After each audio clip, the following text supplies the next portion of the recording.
Hello YouTube, this is Dragonheart and welcome to Shogun 2. So, this video is actually a request video by a fellow YouTuber by the name of Welsh Gaming.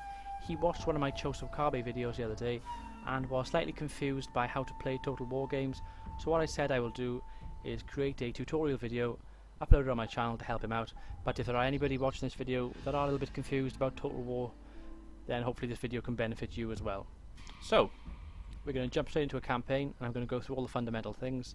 So we're going to go to a single player and we're going to go on to new campaign. As you can see, the three options here: Shogun 2, Rise of the Samurai, Fall of the Samurai. I'm just going to go with the base game, Shogun 2.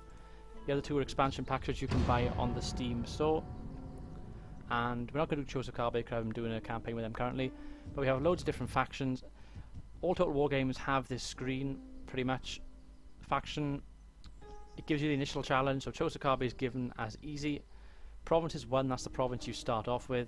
It gives you the start here, and it gives you some basic stats and information about the faction. So, Choso Kabe, for example, can recruit superior bow infantry, increased income from farms, and reduced recruitment cost and upkeep for all bow infantry. And it gives you a brief history down below in the paragraph, saying a little bit about the Choso Kabe. Same with the Shimazu. Initial challenge easy as well. They can recruit superior katana heroes, increase loyalty for all generals, can recruit superior katana samurai, and they have reduced cost and upkeep for katana samurai. And basically, the Choso Kabe and the Shimazu are the two easier factions in this game. The reason for that is Shimazu has the island over here which they can try and take, and Choso Kabe also has an island which it can try and take as well. But we're going to start off with a different faction in this game. I think we're going to go with the Date clan. So the Date clan's initial challenge is normal. The start year is 1545. They start off with one province. They have a charge bonus to all units. They can recruit superior Nodachi samurai and reduce recruitment cost and upkeep for Nodachi samurai. Okay, so I usually play on legendary difficulty, but I am going to lower it slightly because this is for beginners after all. We'll go with very hard difficulty. We'll put on short campaign and we will hit the start button. So we're greeted by a loading screen. These usually take a few minutes depending on your GPU and CPU, etc, etc. And I'm going to explain now when the campaign starts why I picked the Date clan. And the reason for that really is because the Date, their starting location, they're isolated at the top, so you know you can't get outflanked. But also, the land is so big in their home province that it's difficult to actually attack another faction on the first turn. You actually can't. Okay, so we're going to skip the intro and we're going to skip the little chat there. So basically, just to quickly recap, most campaigns apart from Rome 2 have an intro video at the start of the faction that you pick. And straight away we are greeted by a mission issued. Tanemune's fall. Our clan has been griped by civil strife since the disagreements, blah blah blah. Okay, so basically it's a rebellion and it's in the foreign province, which is Iwate. If we put down the rebellion, we get inspired endeavours, and what that does is it gives us plus 25% wealth generated by buildings across all provinces. So this is it. This is the Date land. All of what you can see right now is under our control. Here we have a border. These are important. You can't see the other side of the border. That's because it's the fog of war. In all Total War games there is a fog of war. If you look at the top right hand side of the map, you can see where the fog is. It's most of the map. We can see Miyagi down here. The reason for that is this clan here, the Hatekyama, are actually at peace with us. They're neutral and they are trading. To find this out, you click on the diplomacy tab. This gives you an overview of all the different factions. It's important that you understand the diplomacy in Total War games. They're one of the main factors of understanding your economy and your empire. So, Date Haramune, power is moderate, prosperity is moderate, province 1, have no vassals, have no allies. We do have a trade partner in the Hatekyama, and we do have our enemies, the Mogami. Mogami are over here in Ugo. If you hover over, you can see it says Mogami. And here we have the rebels, Date Tanemune. If you click on him, you can see he has 5 units. We don't know what 3 of them are, that's because we're not close enough. We do know what 2 of them are, Yari Samurai and Yari Ashigaru. Yari Ashigaru are the most basic unit in Shogun 2, and they're also one of the best that you can recruit. A very strong, fully leveled Yari Ashigaru can beat just about anything in this game. If I click on this tab right here, we have the Mastery of Arts. Bushido is all military stuff, so for example, if I click this one, that's telling me in 2 turns time I will learn Bushido, and that is the Way of the Warrior. That enables +1 morale for all of my units. It enables me to build a sword school, and that sword school will enable me to recruit Katana Samurai. Once I get that strand, I can decide to go for Strategy of Attack, which will give me a Siege Engineer's Workshop, it will give me Firebomb Throwers, and will give me a +2 charge bonus for my units. Don't forget that the Date do already have a charge bonus. Combined with a +2 charge bonus with this Siege Engineer's Workshop, can make your charges devastating. Or you can go for the Strategy of Defense, which is +1 defense for all units, Naginata Dojo and Naginata Samurai, and you can just keep going down the strands until you find something that you want to aim for. Personally, I like to go for Heaven and Earth. That gives my bow units in the Chosokabe campaign +50% ammunition for all bow units and +5% to unit replenishment. And then you got the Way of Chi, so you get a market. Markets are really useful in this game. If you can build a market, you can recruit a Metsuke. A Metsuke can basically improve the happiness in your provinces, while at the same time bring in some more money, with the tax that you have in your provinces. This is our province here of Iwate. As you can see, anything that's got 2 yellow arrows going up shows that it can be built. So for example, we already have a blacksmith, but we can either go for an armourer to give us +2 armour for samurai and Ashigaru units, or weaponsmith +2 attack for samurai or Ashigaru units. I can go for a harbour. Harbours are useful. If I get a harbour, I can upgrade to a trading port. If I get a trading port, I can then trade with more factions. We have trails.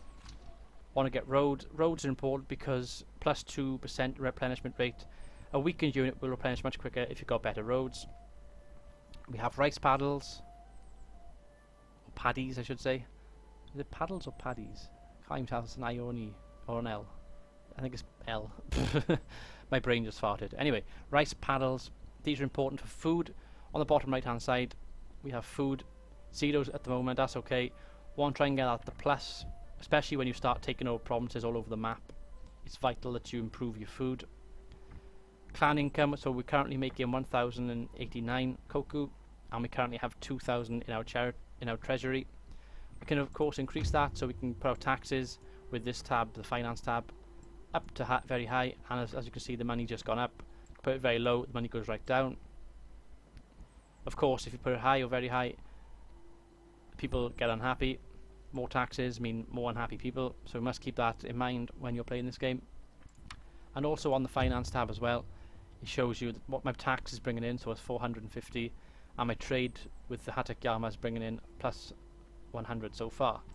You can look into this with more details. As you can see, value 100, so I'm exporting tariffs and I'm importing iron, and it's through a land route, so it gives you a little bit of a breakdown of your trade and a summary then of all your income, your profits, etc.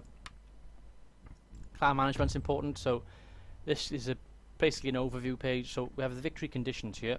We currently have Iwate, which is our home province, but we have to get 6 listed provinces held, and they are Fukushima, Miyagi, Ugo, Uzen, and the capital Kyoto. Additionally, we've got to get 25 altogether, so basically you need to take over about 2/3 of the map, I think it is, or about half the map, with also the 6 provinces listed. And you've also got to hold the shogunate for about 4 turns until you become shogun. Below that we have Tanimune's Fall. This gives you the missions which can be issued to you. You can also cancel the missions if you want to, but most of them are pretty easy to do. The fame by here is obscure, that's because we just started out. The more battles you win, the more honour you gain, the higher your fame increases. Once you get to the top, that's when the realm divide happens. Once realm divide happens, basically all the factions declare war on you, and it means that the end game becomes a lot more challenging. This gives us our religion, Shinto Buddhism. If you're a Christian clan and you have Shinto Buddhism buildings, you may get a lot of trouble in your province, or vice versa. I think there's another faction as well. Yeah, that's right, the Iko-Iki, they also have their own religion as well. Treasure again, food supply again, our prosperity, our provinces, and our stronghold. And of course we have another brief overview of the diplomacy in the bottom left. and also gives me a list of traits. So for instance, if I do this reward now, this mission, and I get inspired endeavors, that will pop up by here. We have the family and council. This is important as well. So by here, this guy by here is the most important guy in this game at the moment. He is my daimyo, my faction leader. His name is Date Haramune. He's 26 years of age. He's a rank 1 general, and he has 3 honor. You can right click on him to give a brief overview. So here we are. He's self-centered, so he gets +1 melee attack. He's casually brutal, so he gets +1 repression, and he's distrustful, so he gets -5% chance of being assassinated. These are good traits to start off with, not too bad. This is his wife, Date Karu, and they have 2 children, Teramune and Yomogi. I can make them once they get to about, I think, 17 years of age, they come of age and they could be generals. We also have 2 generals here. Well, one of them is 18, hasn't come of age yet, Date Sanimuto. But we have my commissioner for warfare, Date Yoshinori. He's a 1-star general as well, but he has a bit more honor. He's got 4, he's dependable. But he's not in my family, he's just brothers. But you can marry into your family if you've got the right people there. If, for example, my daimyo dies, then he will become the heir. No, he won't. Date Teramune will become the heir, but I think he would take charge if my daimyo died. Anyway, it seems a bit complicated, but trust me, it's not. So, now we're going to look at the battle system in this game. Date Yoshinori is here. We have 5 units. They have 5 units, but I'm going to try and give myself an advantage. I have my other general here, Date Haramune. I am going to put him on the border here. What I'm doing is basically holding on the right mouse button, and as you can see, there's a red arrow pointing towards him. That means that he can deploy in this battle. So I'm going to move him there. The reason I'm going to do this separately and not have them all in one stack is because if you have generals in separate stacks, they both level up. If they were both in one stack, so for example, if I put this guy in with him now, they would not level up at the same time, only one of them would. So what we're going to do now is charge with the right click of the mouse button, and this is the battle screen. So this goes over all the different units that are going to be in the battle. So my force is Date Yoshinori, Yari Samurai, 2 units of Yari Ashigaru, and 1 unit of bow. They have 1 unit of bow as well, 2 units of Yari Ashigaru, 1 unit of Yari Samurai, and their general is Yari Cavalry. That's the only difference. And of course I have my daimyo, Date Haramune, reinforcing. They have 800, I have 760 plus 40, so it's 800 each. And as you can see, I could auto-resolve this, but auto-resolving is a bit unpredictable in Total War games. Sometimes you can auto-resolve and your general will die. It's better to take charge of most of the battles, and that's exactly what we're going to do. I'm going to hit, oops, uh-oh, didn't want to click that. Ah, no. Okay, I don't know whether somebody just dropped into that battle then, uh-oh. I might be fighting against a human player here. I hope not, otherwise this tutorial might become a lot harder. I accidentally clicked the wrong button then. Oopsie. Even experienced players can make mistakes. That's probably the most fun thing with Total War though. It's the mistakes you make. That's how I learned to play this game. I watched other YouTubers. I then learned from trial and error myself. Played the game, played a few campaigns, looked at what I did wrong, and eventually increased my difficulty in games. I can now play at a reasonable level on legendary difficulty in most Total War games. Well, I think it's actually only 2 that have legendary difficulties, this game and Rome 2, but I can play on very hard on the other games as well now. Years ago when I first started playing, I couldn't play those difficulties. I was quite terrible actually. But anyway, we're going to hit the start button. And where are the enemy? They're over here.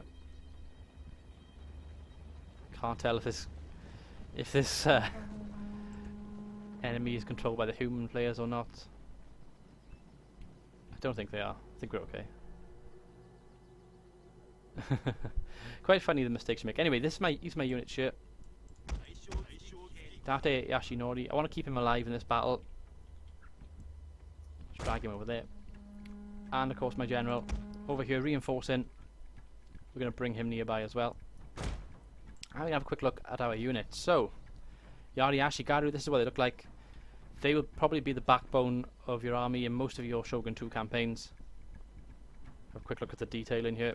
Press the N button to zoom, and I'm using the scroll wheel to move around. Quite good detail on the units. We have some bow Ashigaru as well, and then Yari Samurai. All look great, all look fantastic. Now what I'm going to do is group my units together. So I'm going to click on the Yari Ashigaru, I'm going to hold down control and click the second unit. I'm then going to press G. That groups them together. If I just press G on its own, it will lock them. That means that, look, they'll stay like they are. However, I'm not going to do that. I'm going to have them as a group which I can move around to my own will, like that. All with the right button, hold it down, click, drag them. Additionally, you can just click straight away and they'll move there without positioning. I like to position them though, so I'll do it like that. My bow units, probably good to put them behind so they don't get caught in any kind of firefight. Bring cavalry to the left flank, bring cavalry to the right flank. So a pretty sound strategy to begin with. Cavalry either flank, bows behind, infantry in the front. Pretty standard. You will, as you play the game, you will learn your own different strategies. As you can see, the AI is only showing me 3 units when we know they have 5. That's because 2 of the units are most likely hidden in the bush by here. Units can hide if you hover over them and look at the right hand side. You can see some of the stats. So for instance, my general here, Date Haramune, he's resistant to morale shocks and he has good stamina. My bow Ashigaru, however, can hide in light scrub and can also hide in woodland. And that's probably what they have in here, bow Ashigaru. Anyway, moving forward, we can actually move these 2 units first. Yari Ashigaru, followed by Yari Samurai, and then the bow finally. Bring the cavalry to the left flank, bring the cavalry to the right flank. On the top right, of course, you can see the map as well. The 3 red dots, they show the enemy, and the yellow dots show us. The kind of white dot shows which unit I'm selecting. Look, if you look at the map, you can see me select different units. And if I click on the bow Ashigaru, you can see these red lines. That shows me the distance of which they can hit. So I know if I can move them forward a little bit further, their range will get much closer. That's what I'm hoping to do to begin with. Just try and pick off a few units if possible. It's also important to know what the special abilities of units are. For example, the Yari Ashigaru can go into a Yari wall.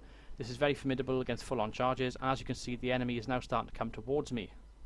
What I'm going to do is try and kite the enemy's bow units. By doing this, I'm going to drag my men back and force them to come towards me.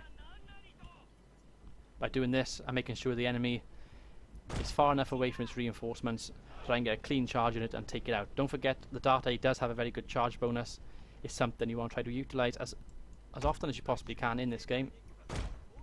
That's exactly what I'm doing right now. Giving myself a chance. Pull the units back. They are set up to fire. They are about to fire. Let's move back. Try and kite them a bit further.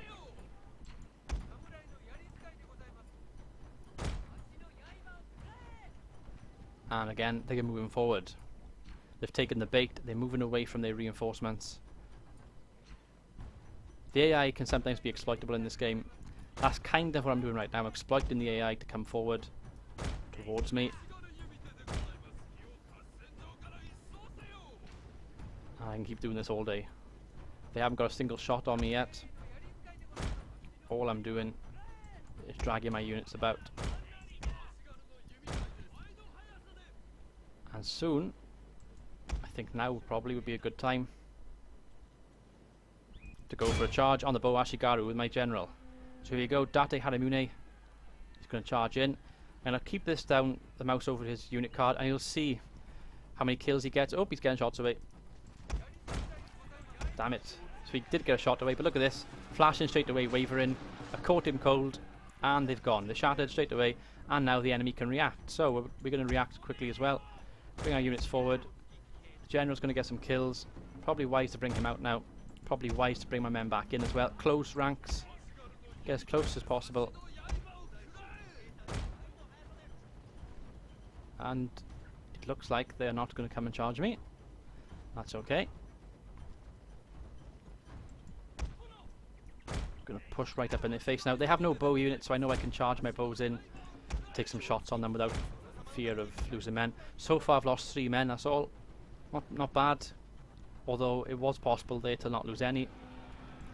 Quickly put Yari wall on.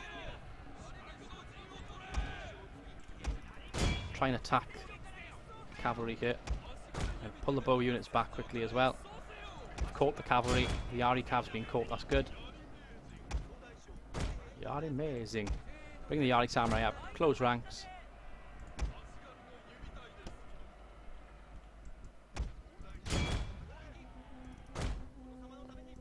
Bring all my cavalry to the flank. Bow units are charging. And now it's a case of picking them off. I can see the charges from my bows. I can drag my bows quickly and try to intercept them with my general. Our general is in grave danger, my lord. And now we're going to sandwich the Yari cav. Oh, the Yari cav's got my bow. That's good for them. Not good for me. Oh no. Time to use some special abilities. Maybe a rally or 2 to help tip the favour back towards me. Try and take the Yari cav out quickly. I got a unit being wasted here, which could be useful over here instead. There we go. Now they're starting to waver. The Yari cavalry is wavering, and they're gone. Worked in the end. Just about. Not the cleanest of battles. Lord, a glorious victory will soon be yours. But it's good enough. Yari Ashgar are shattered, and they're all shattered. So as you can see, we haven't lost. Well, we lost a few men, but not as bad as it could have been. And to reflect on that battle, I'd probably say that I wasn't quick enough with my micromanaging. That's something you get better on the more you play. What I'm going to do now though, I've clicked continue battle. You think that's probably silly because the battle's over, I've already won, what's the point in playing? But the reason why I'm doing this is, as you can see by here, there's a chevron on my general. He leveled up in this battle. There's a possibility that this guy could level up as well. Look at his bar on the right hand side, you can see he's got 23 kills, 24, 27, 29, and his experience is going up. The more chevrons you have shows the more battles you've won.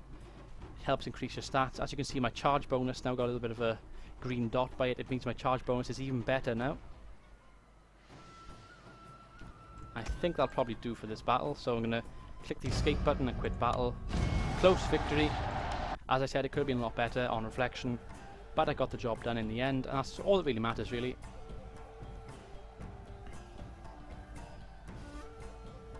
Do do do do do do do do do do bam bam bam.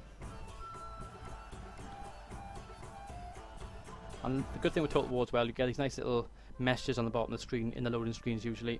So this gives us a breakdown of what happened there. So 800 each.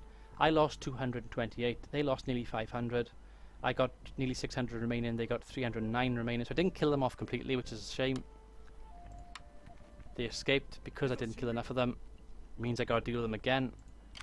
Now, I can't quite, oh I can actually reach them with this army here, that's exactly what we're gonna do. I'm gonna run in and charge. Only 3 units, I could auto-resolve this one. I'm not going to because my general, yeah, if I... Okay, actually, I will show you because we'll see how many we lose. So I got 543. I'm going to auto-resolve. And we lost some men. We lost 58 men. And we're fortunate that time. As you can see, my unit's got quite a bit of experience. 2 rank 2s now, and a couple of rank 1s as well. He is now gone. Mission successful. So we successfully completed the mission, and we now have inspired endeavours. That gives us plus 25 wealth generated by all buildings. And my general increased as well. Excellent. As you can see, he got 2 stars now. So I right click on him and I can hire a retainer. So I got 2 things I can go for here. A Kanchi poet, that gives him plus 1 loyalty if he's general, or honor if he's a daimyo. Or I can go for a Jiu-Jitsu master, which gives him plus 1 command during ambushes. It's totally up to you what you pick. Some really good ones and some really bad ones. I'm going to go with the Kanchi poet. And then we have a skill tree. We have a warrior, which can give him plus 1 defense for this general and his bodyguard. Or we can go for the strategist. I tend to go for strategist. So he gets plus 10 campaign movement, and now he gets plus 20. Means that his sphere of influence is a bit bigger when he's walking around the map. And that 2,000 money that we have, we'll probably try and spend now, so it's probably wise to upgrade to a stronghold in case the Mogami do and attack us. I don't have much money left now though. And what I'm going to do, I'm going to click the end turn button to show you the first turn. That's basically your average first turn in a total war.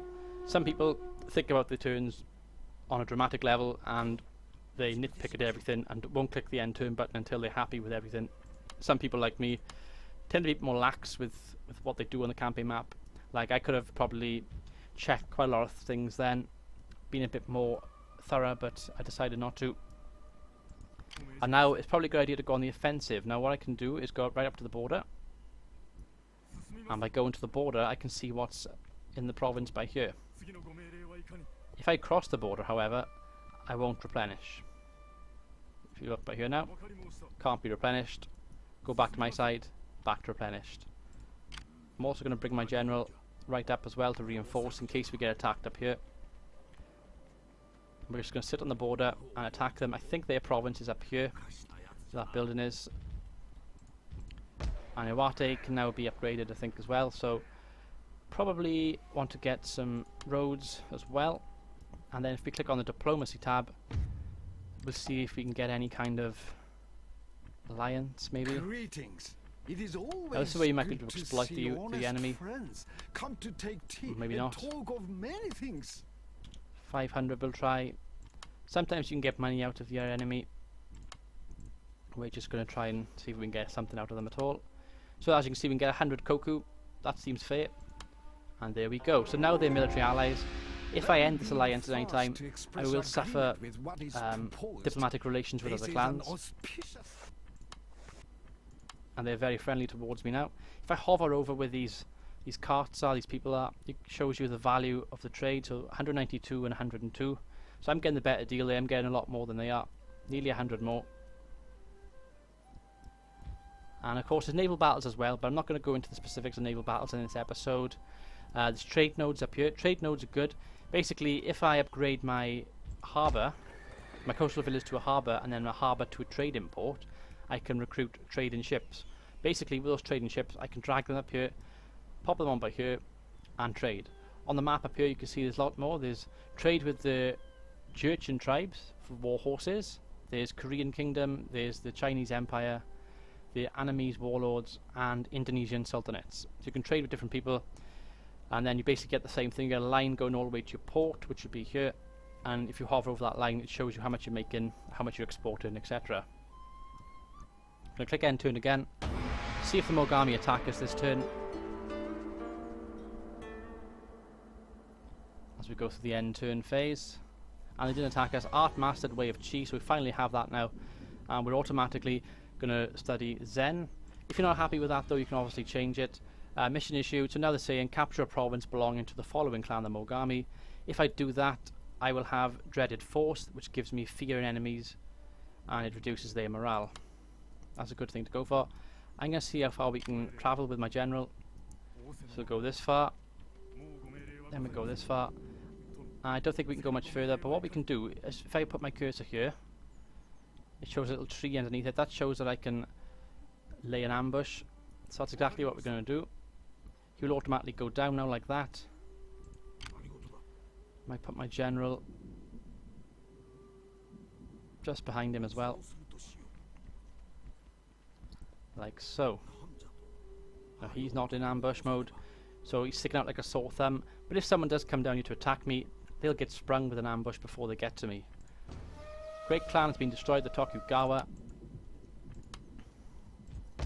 Iwate, we can trade. Oh, what do we want? I think we'll go for the harbour, and we'll also go with the improved irrigation. Basically that gives us better food, which is what we need at the moment. And if you click on the province, it shows you how many turns it takes. So 1 turn, 3 turns, 1 turn, and 2 turns. Again, turn again.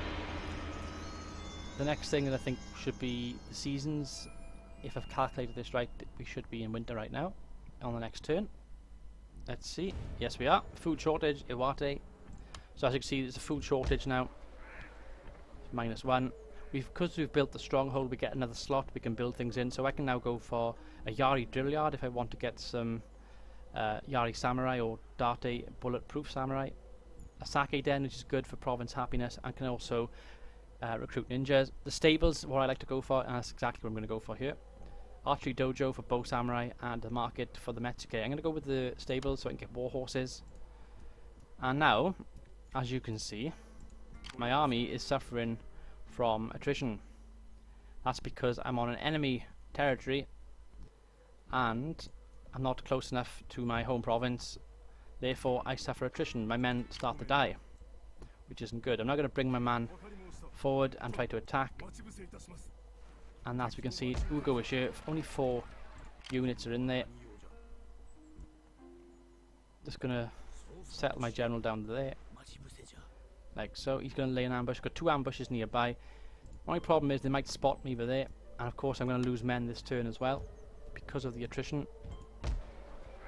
3 more turns for the stables, 2 for the irrigation and 1 for the harbour. End turn again.